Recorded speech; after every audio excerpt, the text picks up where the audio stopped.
Sounds good. We'll get started now then. Okay, Thanks, great. thanks, Jamie, and good afternoon, everyone. We're going to spend the next hour or so talking about best practices in addressing accessibility during the procurement process. Here is a quick overview of what I plan to cover today. I want to spend a few minutes talking about why this matters and a little bit about the legal landscape and some of the terminology that you may hear as you go through this process. The majority of the time today, I'm going to talk about the process we are developing at the University of Buffalo. I do want to note that this is a work in progress. We are in the final stages of formalizing the process I'm going to present today, so there might be a few tweaks before, as we go forward, but I think it's a good baseline for understanding the approach we're going to take at UB. Going to close with some recommendations and lessons learned as I've gone through this over the past few months, and we will have some time at the end for questions and answers. So with that, let's talk a little bit about why accessibility matters as we're procuring third-party software. When you look at the language in the legal regulations, this is a phrase you see all of the time. People with disabilities must not be excluded from participation in, denied the benefits of, or otherwise subjected to discrimination in any programs, services, or activities, with the emphasis on programs, services, and activities.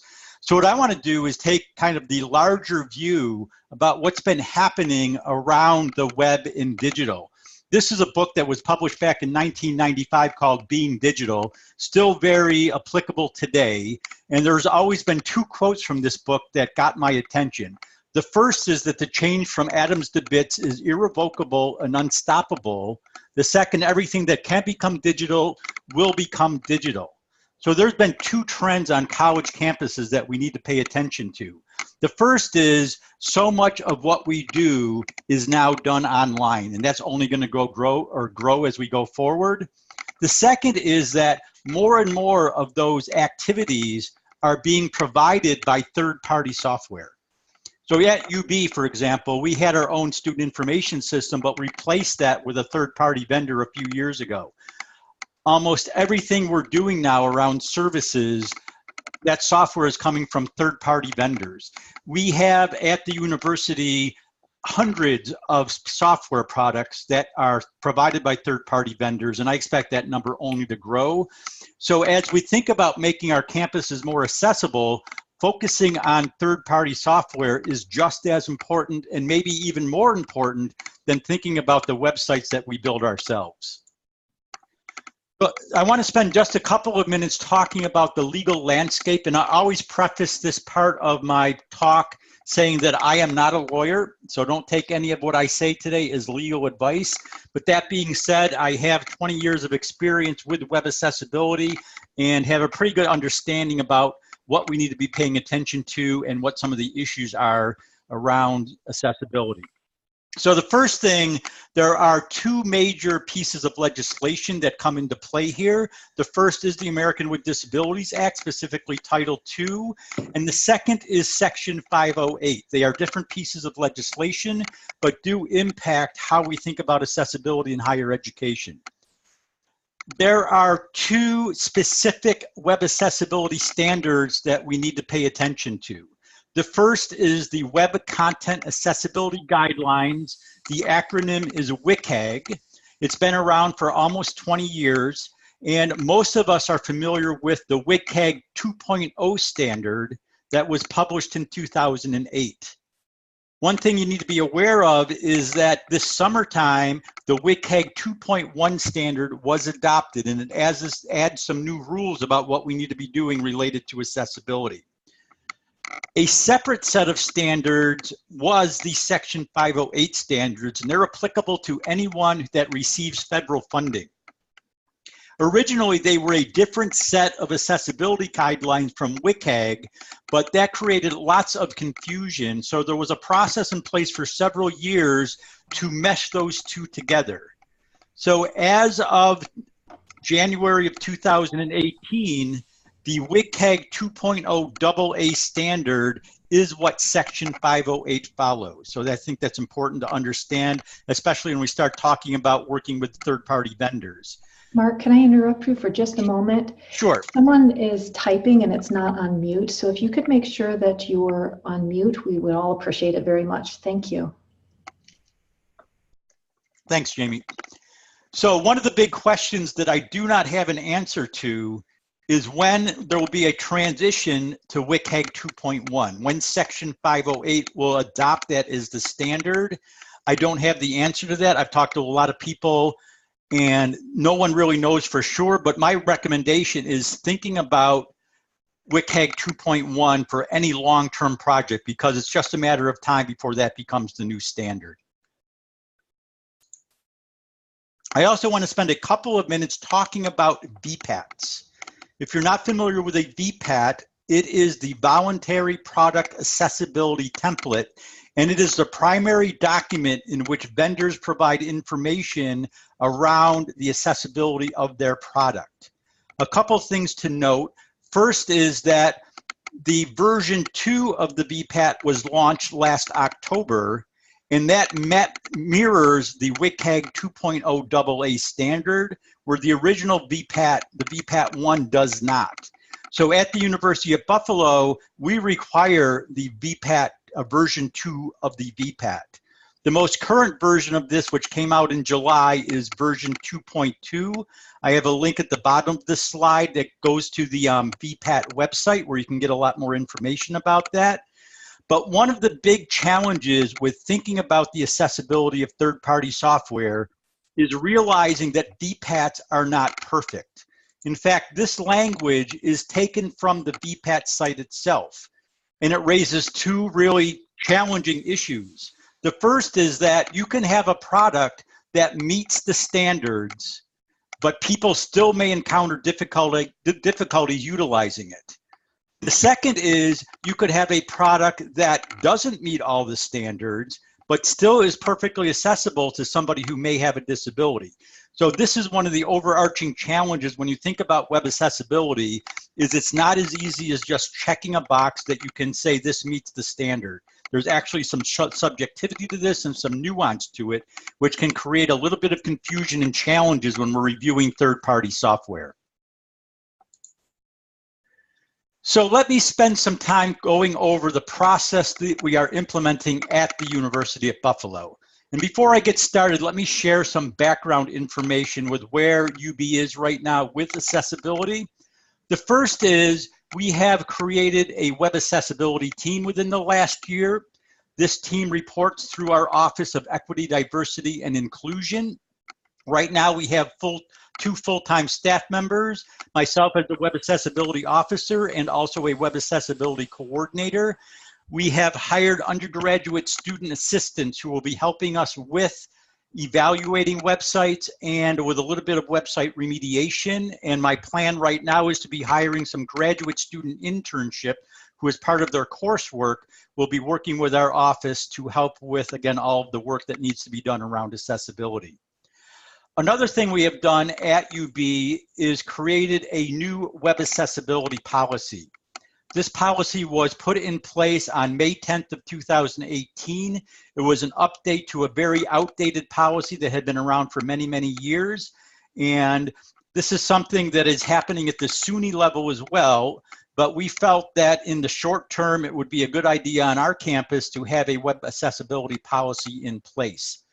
In the policy itself, we do address procurement. So this is language right out of the policy, you know, informing members, you know, anybody who's involved with procuring software, that it is expected to be accessible and for anything that's related to university programs, services, or activities. There's that phrase again. So we have made this part of our policy, which actually, you know, is a very beneficial in terms of getting buy-in and cooperation from people across campus.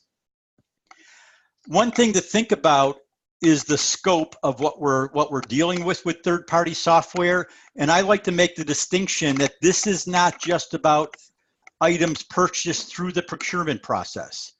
This is also items that people individually may be purchasing on their procurement cards, which again, there's not a lot of central oversight about that on our campus. And it also applies to open source products. And we actually have a lot of open source products that have a huge impact on our campus. So it gets a little bit complicated when you're thinking about this in its entirety, because not everything goes through purchasing or the procurement process. So this is a quick overview of the 3 steps we follow when it comes to looking at the accessibility of third-party software. The first step is the intake step, which we're gathering information and determining impact. The second step is evaluating the software, and the level of that evaluation is based on the impact. And that we'll come up with 3 determinations, whether it's a full approval, conditional approval, or a denial. And then anything that is denied, there is an exception request process. So let me walk through each of these steps in more detail. So during intake, we are gathering information about the nature and purpose of the product and to determine the impact the product has on programs, services, and activities. We have decided to use 3 categories: low, medium, and high. A lot of other universities that I've looked at just categorize this as low or high, but we have decided to include a medium impact for reasons I'll get into in a second. Hi, Mark. An individual, Maru, just asked who oversees and enforces this. So this is overseen by the Office of Equity, Diversity, and Inclusion. So it's actually a function of my job. We work very closely with our procurement office and with our IT folks, but the actual responsibility for this process lies with Equity, Diversity, and Inclusion, specifically with the Web Accessibility team. So again, the purpose of intake is to get the information we need, categorize the items as low, medium, or high. Some of the considerations we look at in terms of that impact. The first is this product going to be available to the public, or is it for a controlled audience where we know who that audience is? So anything at UB that requires somebody to authenticate with a university name and password, that becomes a controlled audience. It can still be a very large controlled audience, but it's not available to the public. Once we have decided that it's a controlled audience, thinking about the size of that audience. Is this something that's being used in one classroom or for one class or for one lab? Is it something that's being used by the entire university, or is it something in the middle where maybe one of our individual academic departments or schools is using it?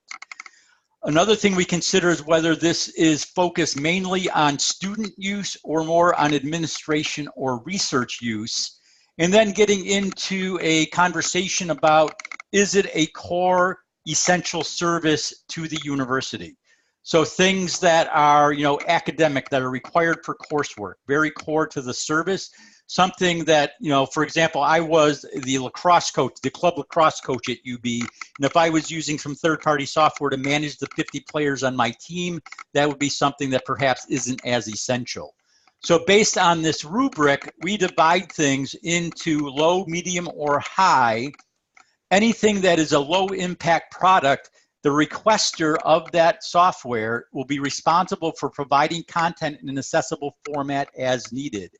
This is the main way that we are dealing with the size and scope of our third-party software products.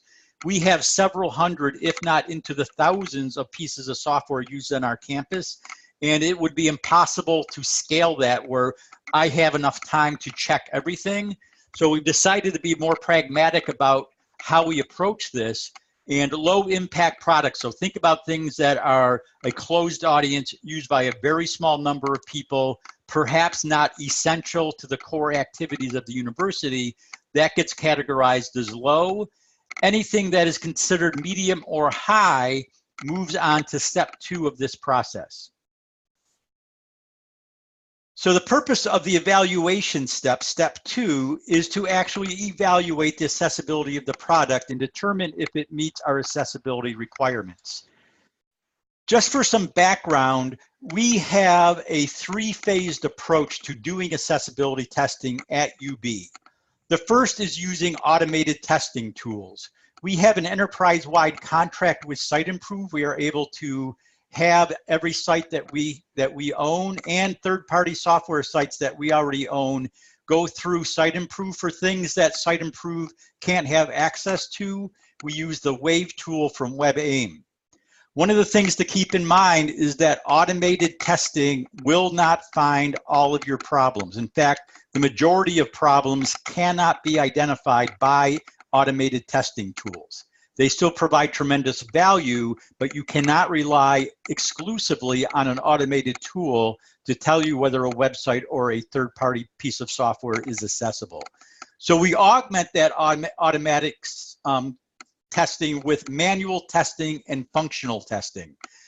Most people consider those to be the same thing, but I like to differentiate them because manual testing is something that most people can learn how to do relatively easily.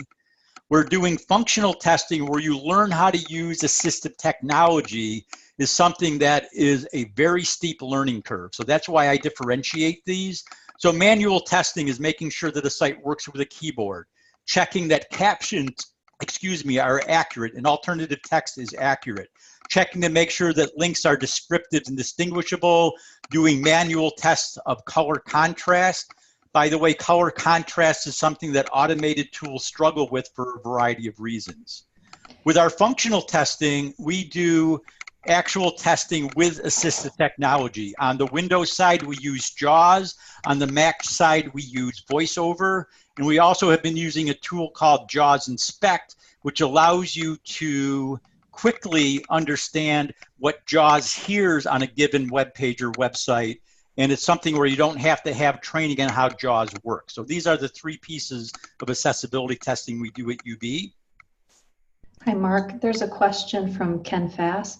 Are you able to get access to demo software prior to purchasing in order to test? For high impact products, we try to do that as much as possible. So yes, when we can. So this is a perfect segue into why we differentiate between medium impact and high impact products. For medium impact products, we are going to use a standard testing protocol, which starts with the VPAT and does some basic automated and manual testing. We're going to spend probably a couple of hours looking at this from an accessibility perspective. For high impact products, things that are enterprise-wide and mission critical, we are going to go into a more in-depth protocol that adds full manual and functional testing to all of the key pages and user journeys on that particular product. And in this case, yes, we will ask for a demo of the product. Now, one of the challenges is that, and this is something I hear from vendors all of the time, is that if there is an accessibility issue with a particular product, is that because the product is inherently inaccessible or because it has been modified or has been put into production in such a way that it creates accessibility issues? So for example, most web content management systems are accessible, but it's very easy to start to add images without alternative text or to add improper links. And all of a sudden that becomes inaccessible, but it has nothing to do with the product or platform itself. So that is one of the challenges with demo sites, or even looking at another thing that we do is look at another university that may be using a particular product to see if it's accessible or not accessible. But one of the challenges will be that you don't necessarily know if the issue is inherent to this product or something that got added after the fact. So that's one of the challenges you need to think about. Mark, Maru's asked, what about Banner? So I have not looked at Banner specifically. We are a PeopleSoft campus, but Banner to me is something that is absolutely a high impact product and something that would benefit from a full evaluation. And I'll get into more about what I hope to do SUNY-wide at the end of this presentation. So one of the things to consider when you look at VPATs, and this is a big change for a lot of vendors, is that VPATs don't necessarily provide you with the information you need to make an informed decision about the accessibility of a particular product. In fact, historically, I think most vendors felt that if they provided a VPAT, most purchasing departments would just check the box that this must be accessible, when in fact there's a lot more involved in that. So here are some things to consider as you look at VPATs from vendors. The first thing is the correct VPAT provided. Is it the VPAT 1 or one of the versions of VPAT 2? At UB, we only accept VPAT 2s because in my opinion, there simply is not enough information in the old VPAT 1 document to make any kind of assessment about whether a product is accessible or not. The second thing that we look at is how recent was the evaluation? Is this something that has been done in the last few months, or is it very dated? Especially trying to understand that, you know, all third-party products are evolving and there may be new versions of it. One of the key things to think about is the current version, what was evaluated during the VPAT process. The third thing to consider is whether the vendor performed or completed the VPAT themselves, or whether they hired a third-party accessibility expert to do the evaluation for them. It's interesting that in the California system, they only accept VPATs that were completed by third-party accessibility experts. And as I've gone, I have probably looked at 50 VPATs over the last 6 months, and many of them were completed in-house, and it's very easy to see that the people completing the VPAT did not have the requisite expertise to be making these kinds of evaluations.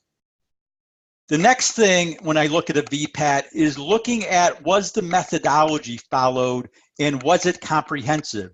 The actual VPAT document, depending on what version you're looking at, is 40 to 50 pages. The first 10 pages of that are instructions about how to fill this out and how to do it. And I have seen that a lot of companies don't even follow that basic methodology. And it leaves a lot of information. A lot of information does not get included that should be included. So again, looking at whether that recommendation, the methodology was followed, and then trying to make an assessment about whether the VPAT was accurate and objective. If you get a VPAT that says everything works as intended, I would be very skeptical, because very few products would be, you know, there's usually going to be exceptions. Things may conform, but there's usually going to be exceptions. So if you see something that looks perfect, I would be very questionable about how accurate that VPAT is. So what we have done at UB is decided that having a simple yes or no about whether a product is accessible was incomplete. And we've decided to implement a 5, kind of a rating based on 1 to 5 about how accessible a given product is. So this goes from the least accessible to the most accessible. The first is the product has serious accessibility issues that prevent a complete barrier for people with a disability, and the product is unusable with assistive technology.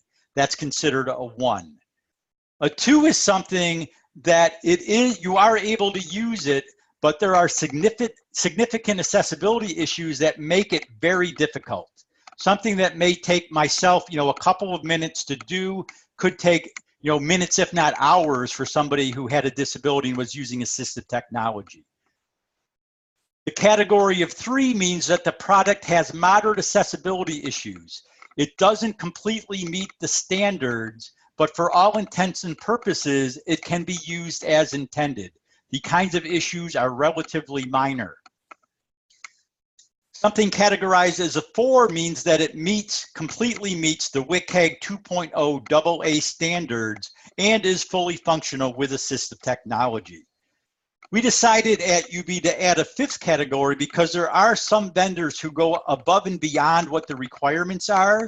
So somebody who gets, a piece of software that gets categorized as a 5 means that this meets or exceeds the AA standards, and the vendor has shown a demonstrated commitment to accessibility.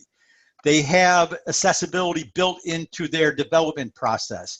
There is a lot of information on the vendor's website about what they do with accessibility. They are willing to share their roadmap as far as moving forward and what they plan on doing, how they address things. So we've decided that there are some vendors out there that do deserve to have this kind of 5th category. So one of the things we're doing with the kind of high impact, enterprise-wide, very important software purchases is having my office involved right from the start of the procurement process. So this isn't at the tail end of the process where you may be down to 2 or 3 vendors and we rate the VPATs at that stage. For high impact enterprise-wide products, I'm getting involved right at the start of an RFP process and am involved with the evaluation of the product at the very beginning. This is a sample spreadsheet that gets used when we are scoring particular products. So the weight that is given to accessibility gets determined by the purchasing department. My role is to go through and examine the VPAT, do product demos, ask the appropriate questions, and then rate it on a scale of 1 to 5, similar to what I just talked about. And then that score gets factored into the actual overall evaluation process for the product. So after we've gone through the evaluation, there will be one of 3 decisions reached. The first is a full approval where the acquisition may proceed. The second is a conditional approval. We've identified some issues and we've asked that the vendor address those issues in the remediation period that we currently have with the Office of Civil Rights.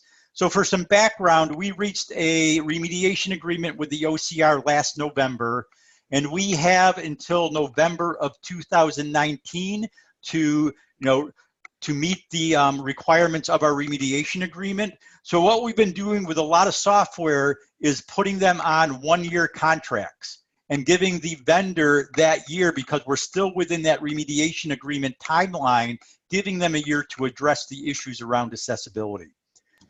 Hi, Mark. There's a question about whether you're willing to share your spreadsheet with the audience. Let me just check with the powers that be, but that should not be a problem. So again, we're trying to be as transparent as possible with what we're doing at UB. And my hope is that, we all can learn from each other. And again, I'll talk about some of the things I hope SUNY will be doing at the end of this presentation. So if something is, if it's denied, the requesting department has the option to submit an exception request. So that is the 3rd step of this process. And it really is to determine if a product qualifies for an exception from the accessibility policy that the university has implemented. So again, this is language right from UB's web accessibility policy stating that we will grant limited exceptions, but one of the main things that we're looking for is the ability of the department to provide equally effective alternative access. That is a phrase you will hear all of the time as people talk about web accessibility and the procurement process. So really important that we provide equally effective alternative access. So some of the things that we consider as we go through the evaluation of the exception request include: how serious are the accessibility issues? Something that is a complete barrier is going to be treated differently than something that might have just a few relatively minor issues. How many people will use the product? Is this something that is enterprise-wide or something that's only being used by a handful of people? Does the product provide a core program, service, or activity? Is this central to the mission of the university, or is it something that perhaps isn't quite as important? Has the vendor demonstrated a commitment to accessibility? If we are comfortable that a vendor is aware of the issues and is actively addressing the issues, we'll be much more likely to grant an exception. Another consideration is if there's a similar product available that is more accessible, while taking into consideration what the cost differences may be. We want to be realistic and pragmatic about this approach, where if the accessible alternative comes with a price tag that is 10 times more expensive and that puts a financial burden on the department and the university, that is something that should be taken into consideration. The next thing is, trying to determine if the vendor is willing to indemnify the university and take responsibility for any legal action. This is something that is actually very tricky because there is a fine line before we make it too burdensome that people don't want to do business with the University of Buffalo or with SUNY. So while I think this is very appropriate that if somebody provides a piece of software that they will take responsibility for the accessibility of software, my experience has been a lot of vendors are reluctant to do so. And the main reason is that knowing whether it's the product that's not accessible or the way the product's been implemented by the school is causing the issue. So I think that's where there's a lot of conversation around that. But there are some schools I have seen that actually put this kind of language into all of their contracts. And then the final thing that we consider is how will equally effective alternative access be provided? Hi, Mark. There's a question. Have you ever gotten anyone to agree to that? Not to my knowledge. I will ask our procurement folks, but not to my knowledge. So again, I know this is something that other schools have effectively implemented, but I can't say any specifically within UB or even within SUNY, I'm aware where that language has been, successfully implemented. But it is my hope that we can get there because, my advice to the vendors that I talk with is that if you do any kind of business in the higher education vertical, accessibility matters now and is going to matter more important in the future. And there's going to be an expectation that you are very serious about accessibility and address this appropriately. So let's move on and talk about some of the future enhancements we hope to do to this process relatively soon. The first is creating an accessibility checklist that can be used in combination with or in lieu of a VPAT. As I've mentioned, there are a lot of issues around the use of VPATs and how accurate they are. Some of the universities that have been at this for a while have created an accessibility checklist that a vendor completes and asks a lot of very specific questions around both the accessibility of their product and how accessibility is kind of built into their process. So I'm hoping that we can do something like this in the relatively near future. We also want to automate the intake process. Right now, what happens is either purchasing or more often the requester contacts our office saying they need a review of a purchase. So we start the intake process with an interview, and right now that's a manual process. I am looking at the possibility that we can ask a series of questions during the intake process that automatically determines whether it's a low, medium, or high impact purchase. And the challenge we're going to be is as our campus becomes more aware of this policy, I'm concerned that we're going to be getting hundreds of requests per year because we are purchasing, especially on procurement cards, hundreds of pieces of software. And I don't want to bog the process down unnecessarily. So we're going to explore the possibility of actually automating that first step a little bit. Another thing we're looking at doing is automating the exception request process. Well, again, right now that is a manual process, and I'm thinking there's some ways we can automate to kind of save time both on the requester's end and on our end. Hi, Mark. There's a question from SUNY Oswego. Is the 5-point accessibility scale a standard or invented at UB? That is invented at UB. It is based on some of the other things that I have seen. I was in a meeting yesterday, in fact, with some of our IT folks, and they are jokingly calling it the Greenfield Accessibility Scale. I have seen similar things actually from the University of, I think the state of Minnesota does something similar. I think they only have 4 categories instead of 5. But the reason why we did that is I wanted to provide some context as to the level of accessibility. Again, in my opinion, it's not as easy as checking a box and saying this is accessible or it's not. So I think this provides value in really understanding kind of the depth and breadth of what the potential issues may be. Thanks, Mark. And we have 2 more questions. How would that process, the intake process, be automated? Do you have software in mind that would aid that process?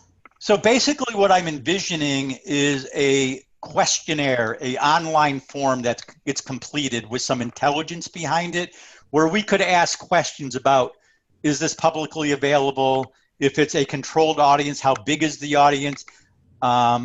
Is it going to, so for example, I have seen some schools that use the number 20. If this is only being used by 20 people, they're going to consider it minimal impact and something that the central office won't be involved with. So my hope is that we'd be able to put a process in place that, at least for the ones that there's really no kind of determination that needs to be made. This is something being used by 10 people in a single office. It is password protected. Everybody who needs to use that product does not have a disability. There is a process in place to accommodate somebody should that need arise. If there's a way to ask those questions up front and that we would never see that, that might be a better way to scale things. And I'll talk about some of the challenges in a second, but how this scales across campus is the biggest challenge. We are fortunate at UB that we have 2 full-time staff working on accessibility in general, but I am spending a tremendous amount of time right now on the procurement process, perhaps at the expense of some of the other things I should be doing. So I want to be very conscious of how we use the expertise on campus, and this might be a way to kind of focus our attention where it can best be utilized. And along those lines, Amy Berg has asked, it seems that tracking purchases is a huge task alone. How do you propose tracking open source and free apps? That is a very good question and something I am still struggling with. One of the challenges we have had at UB is just coming up with a list, even stuff through the procurement process that has been purchased. So I am being very proactive, reaching out to, academic departments, through the IT staff, through university business officers, trying to come up with this list. I'm not sure on our campus how feasible that is, but the more that we know what's out there, the better we can plan. One of the big challenges, without getting too far ahead of myself here, one of the big challenges we have is that software that was purchased and is coming up for renewal, we're being notified about that with no notice whatsoever. So somebody will call, say, our contract's expiring next week. I learned that it has to be accessible. Can you just review this for me and so we can buy this next week? And we simply don't have enough time for that. I'm hoping that we can put something in place, at least for those medium and high impact software purchases, that lets us know the timing of when certain things are going to come due and when licenses expire. And I think the open source one is probably the biggest challenge. It used to be that when you were looking at procurement in general, you could just kind of base the impact on dollar amount. And that typically is what happened in the procurement process. But we use open source products for mission critical activities at UB, and that is growing as we go forward. So we have to really be thinking about, and this is kind of education and awareness across campus, that we're aware of, I want to know any high impact open source product that's being used on campus. And I think it's going to be a matter of just really doing due diligence and reaching out to people to start to build that list. I do hope to have a list like that in place. We certainly are not there at the moment. So one final thing with future enhancements, which we don't have, but many other universities do have, is creating a template that can be used as people create their plans for equally effective alternative access. I have seen several good examples of this, and it's something we hope to incorporate in the very near future.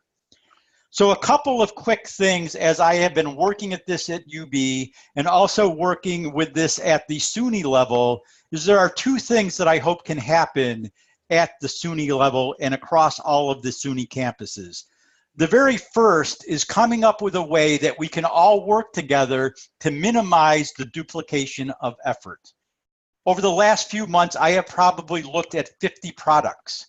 Almost every one of those is in use on another SUNY campus because I have asked that question from both the vendors and from the people I'm working with on our campus. So if I have already gone through and evaluated a product, or somebody else on another campus has done that work, I think it's in our best interest to be efficient that we could somehow share what our findings were. So the next time somebody has to come up and review something, perhaps that work's already been done. The second thing that I hope we can do is leverage the buying power across all of SUNY to help put some pressure on vendors. So in the course of doing this work over the last few months, I have found some vendors who take accessibility very seriously and are actually very committed to making their products accessible. But I've also seen some vendors at the other end, vendors who have products that are used by many, many colleges and universities, but don't seem to think that accessibility is important. You know, we have some leverage at the University at Buffalo because we're a relatively large institution, but I would love to see that leverage kind of expanded across all of the campuses and across SUNY administration, where we can put more pressure on people to make their products more accessible. So this is something I continue to have conversations with across SUNY, and two things that I hope to see in the relatively near future. So let me share with you some of the challenges that I have found and that you can expect as you start to go through this process. The first is, again, I mentioned this before, everything does not go through procurement, and everything that is important does not go through the procurement process. So dealing with open source software is definitely an issue. Another challenge is how you, again, a little bit of a typo that I'm seeing there, how do you scale this process across campus?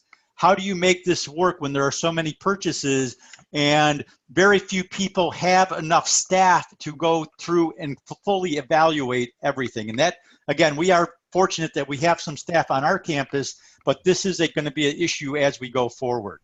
Hey, Mark, to go with that bullet point there, yep. Ken Fast asked a question. How did you make the determination that your office's skill at functional testing of software as part of the evaluation process was at an expert level? That was just, you know, I guess we're fortunate that I've been doing accessibility. I've been involved with accessibility for 20 years, both at the University at Buffalo and as a consultant. So I think there's a recognition that I possess kind of that prerequisite, that skill set. So we were fortunate in that regard. One of the recommendations I would have for campuses that don't have, you know, real accessibility expertise is to look at hiring third-party vendors to help with that assessment. There are a number of vendors out there. And again, depending on your time and budget, you probably are going to focus initially only on the high-impact software. But this is something, again, as we start to look at how we can work better together in SUNY, is there a way for us to kind of address, you know, kind of that functional and really full understanding of accessibility? Another challenge we have is training all potential requesters on campus. So it's one thing to go through the procurement process where usually IT staff gets involved with that. But when you're thinking about purchases on procurement cards, this is something that potentially several hundred people at UB are involved with. So how do we reach out and train people on this process? And if it's going to be low impact software, how can they be trained to do some of this basic level testing themselves? We also, as I mentioned, another big challenge is pushback we're getting from vendors. Some currently do use the VPAT 1.0 document. And as I mentioned, in my opinion, that does not provide enough information. So we asked them for the VPAT 2.0 document. Some of them have said no, or some of them have said this is too much work. So getting some cooperation from vendors going forward is something I hope to see more of. Mark, Michael Smith asked, is there any criteria that you would recommend in making that determination if an outside vendor isn't an option? Not sure I fully understand the question. So this isn't, can you say that again, please? Is there any criteria that you would recommend in making that determination if an outside vendor isn't an option, in reference to the last question and answer from Ken Fass about the determining whether or not the people conducting the evaluation are at an expert level?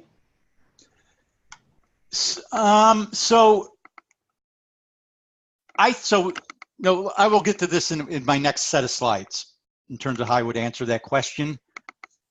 So let me move on to some recommendations in terms of moving forward. One of the things to remember is that any evaluation is better than no evaluation. So a lot of people look at this and say, we just don't have the capacity, so we're not going to do anything. But I think it's important to at least do some baseline evaluation. And to get to the question that was asked, I think most people can learn how to do a base level of testing. Doing accessibility testing is much easier than actually doing accessibility remediation. When you get under the hood and have to start, understanding code, that is something that is a fairly heavy lift. But to understand how to do usability or do accessibility testing, I think most people can learn how to do the basics. Learning how to use automated tools and what they can and cannot tell you. You know, I can train almost anyone in an hour how to do basic keyboard testing to make sure a site works with a keyboard, and then to look for things in terms of what that automated tools can't find. So I would recommend that at least a few people on every campus involved with purchasing get that basic level of understanding around testing, so you can do a little bit of this yourself. Again, that's better than not doing anything.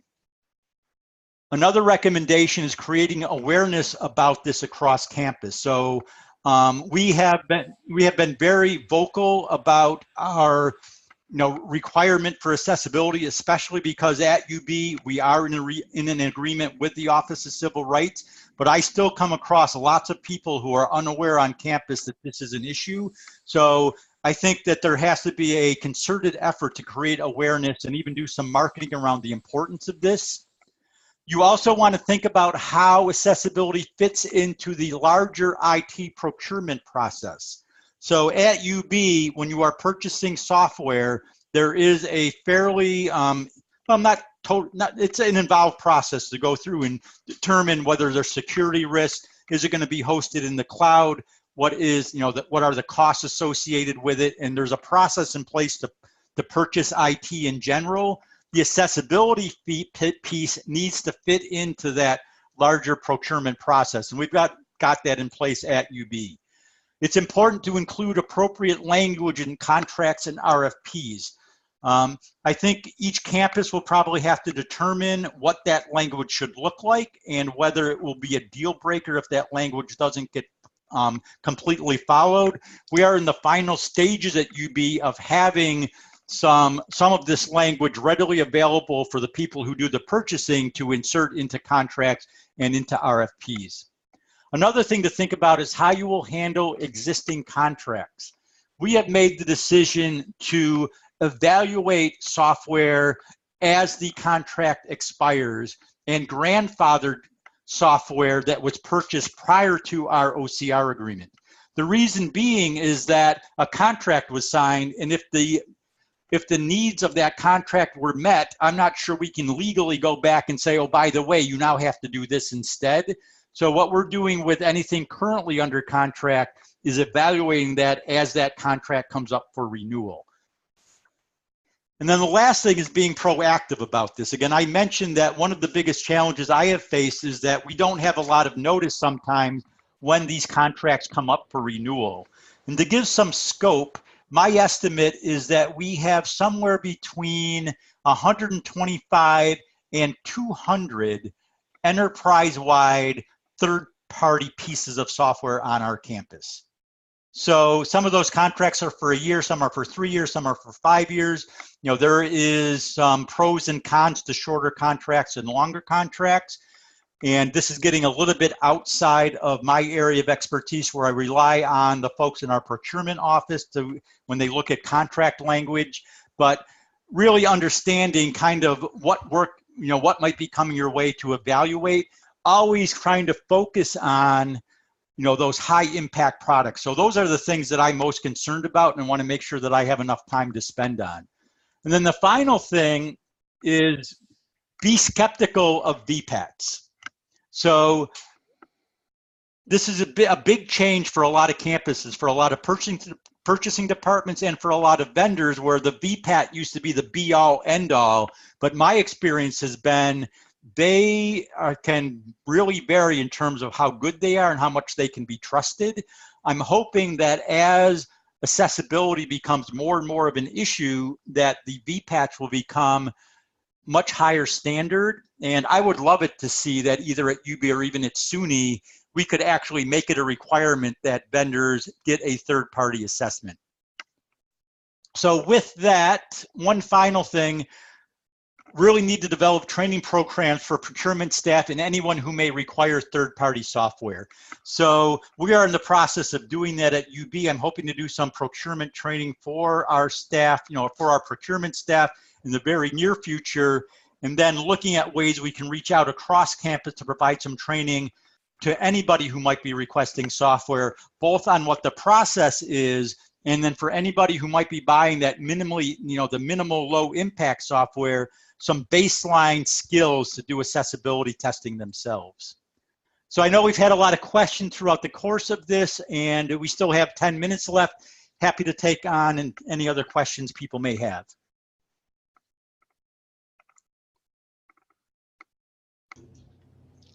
People can feel free to either type their question into the group chat, or they can unmute themselves and ask the question at this point.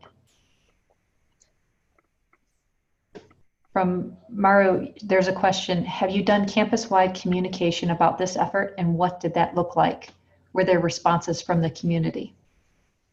So we have been reaching out both kind of from the top down. So we've had a lot of meetings with the deans and vice presidents about accessibility in general, and also from the bottom up. So working, the people who are touching websites. So I think we have done a good job of creating awareness around kind of the website piece of accessibility. We still have work to do on the procurement side. So this is something I'm going to be focusing some attention on. How do we get this out to campus in a little better fashion? We have not done a great job of that yet.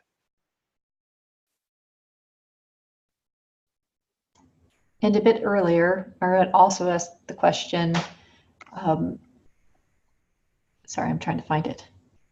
I just lost it.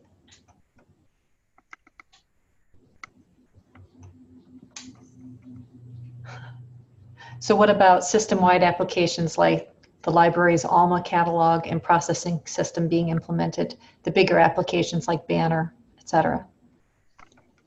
So I'm hoping that we can, as we progress at the SUNY level, come up with ways to look at things that are used enterprise-wide. So, Banner is is a potential challenge because we don't use Banner on our campus. But if you look at those kinds of ERP systems or student information systems, there's only a few vendors out there. I would love it if we got to the place down the road where we could look at the major purchases that happen on SUNY campuses, high impact products that are used by the majority of campuses, and come up with a more systematic way to evaluate those and understand those. So certainly something I think we should be looking. I think there's opportunity there going forward to, again, kind of look at how we can harness all of our resources and not reinvent the wheel, and really understand how accessible these products are, and perhaps put pressure on vendors to make their products more accessible.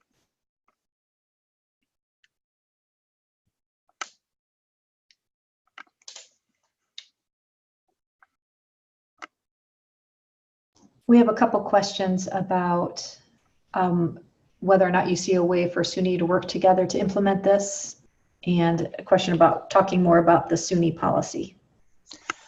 So I do see opportunity for SUNY to work more, work together on this, and there have been a number of conversations over the last year about what that might look like.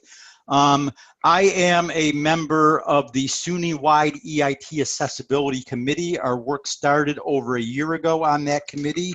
There should be some information going out to the campuses for review very shortly as we look at developing a SUNY-wide policy on accessibility. Procurement is part of that policy. I think the hope is that this will go out relatively soon, and this can be put in front of the Board of Trustees at some point during this academic year. Then I think, the next step beyond that will be looking at whether it's formally or informally creating some working groups, or just trying to leverage the expertise within the SUNY system, and really trying to come up with some ways to kind of share our expertise and work together on this. There have been a lot of conversations, kind of casual conversations at the moment, but I know there is quite a bit of interest in making this more of a formal process going forward.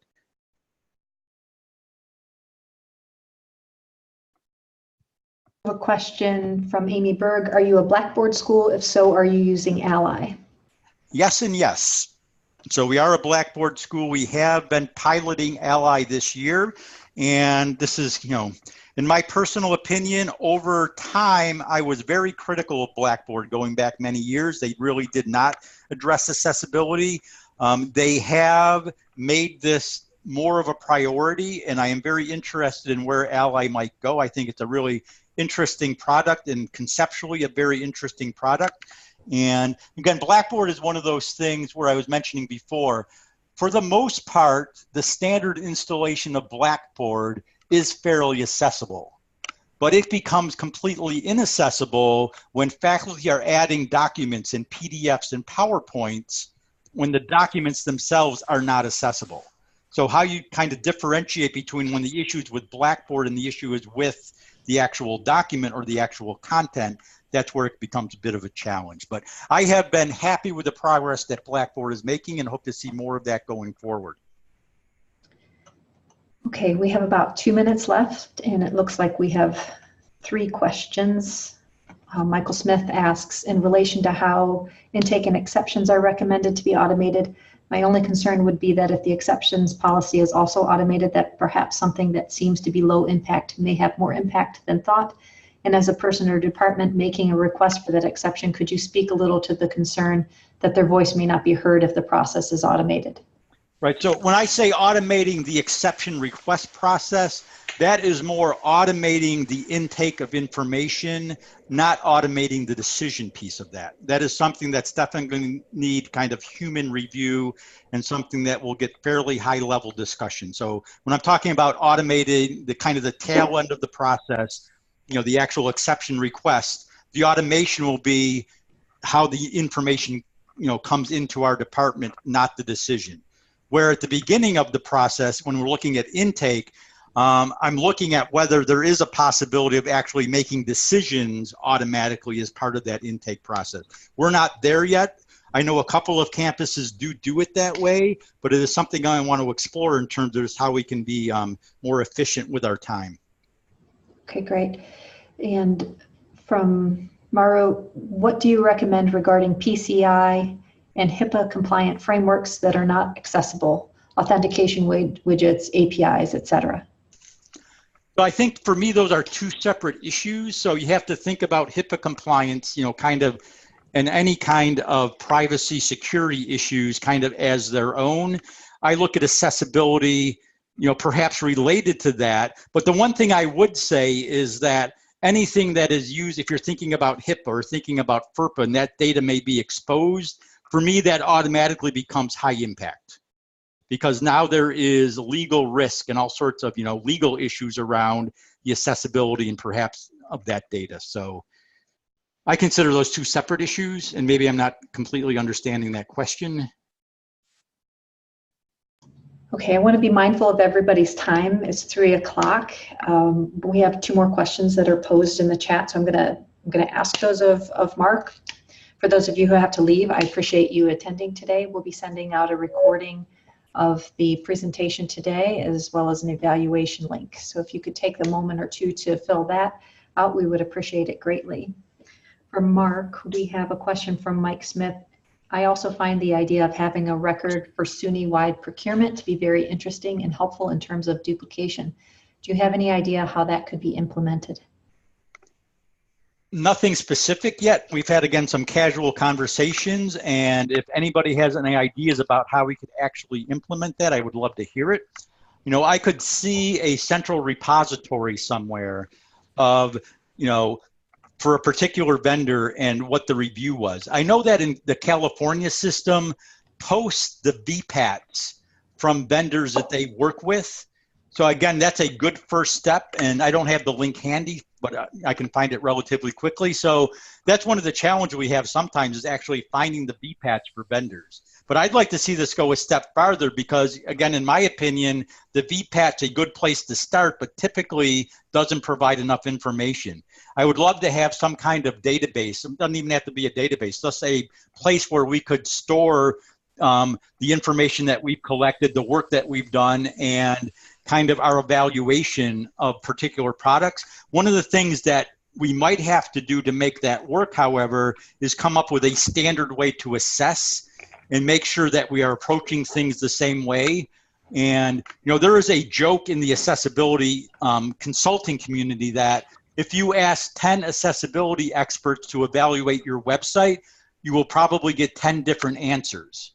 So that's one of the challenges, making sure that the way I evaluate it might be different than the way somebody else evaluates it, and coming up with kind of a standard methodology and a standard understanding of what all of that means. But that certainly is a conversation I would love to have. I know there have been some other folks, within the SUNY system interested in the same thing. Like I said, I have looked at probably 50 VPATs and evaluated 50 products so far. And it would be beneficial if somebody else was going to have to look at the same product. They can leverage what I've learned so far. And there's a question from Ashley Pope. For products that are made available to campuses through SUNY, is there a plan for accessibility review to be built into that process before campuses buy? I don't have the answer to that question, but that sounds like a great idea. It does. And finally, Emily Trapp wants to know if you're going to be presenting at the Wizard Conference. I will not be at the Wizard Conference, but I will be presenting, I'm hoping, at some of the SUNY-wide conferences coming up next year. I was at the STC conference this year, and if people have conferences that you would like me to speak at, feel free to reach out. Wonderful. Well, again, thank you, Mark, for presenting on such a timely topic that was of interest to so many people. For everyone who attended, I appreciate your time today. We'll be sending out an evaluation link in the recording. Thanks, everyone. Thank you, Mark. Yep, thank you. Have a good day, everyone. Thanks.